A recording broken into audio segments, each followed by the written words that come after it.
రైతన్నలందరికీ నమస్కారం. మా సైడ్ ఉన్న తెలంగాణ సామెత వానాకాలం చేసి చెడాలే, యాసింగి చేయకనే చెడాలే. చిన్న సామెతే కానీ ఈరోజు రైతు పరిస్థితికి అద్దం పడుతుంది. చేసి చెడే పరిస్థితే కనబడుతుంది. ఈ వీడియోని లైక్ చేసి చివరి వరకు చూసే ప్రయత్నం చేయండి. ఎందుకంటే ఈ సంవత్సరం రైతు చేయాల్సిన పెద్ద నిర్ణయం గురించి మాట్లాడుకుందాం.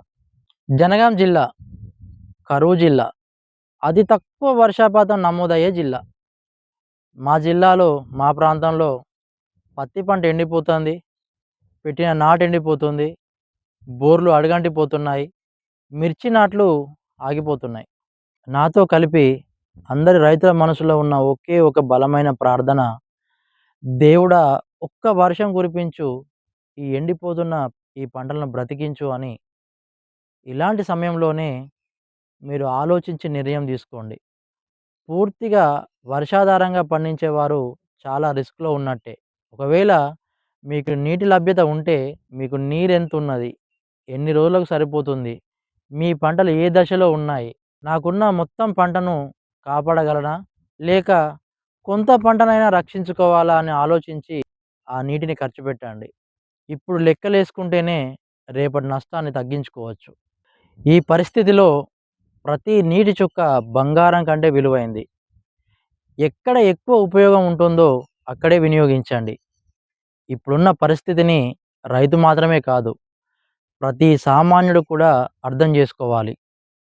ఈ వర్షాభావ పరిస్థితి ఎక్కువ కాలం కొనసాగితే పంటల ఉత్పత్తి తగ్గే అవకాశం ఉంటుంది. అలా జరిగితే మార్కెట్‌లో సరఫరా తగ్గడం వల్ల వ్యవసాయ ఉత్పత్తుల ధరలపై ఒత్తిడి పెరిగే అవకాశం ఉంటుంది.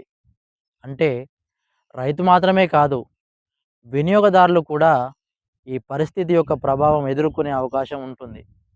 అందుకే రైతు నిలబడితేనే ఈ దేశం నిలబడుతుంది.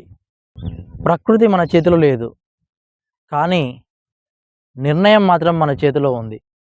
ఈ సంవత్సరం పెద్ద లాభం కోసం కాదు, పెద్ద నష్టాన్ని ఎలా తగ్గించుకోవాలో ఆలోచిద్దాం.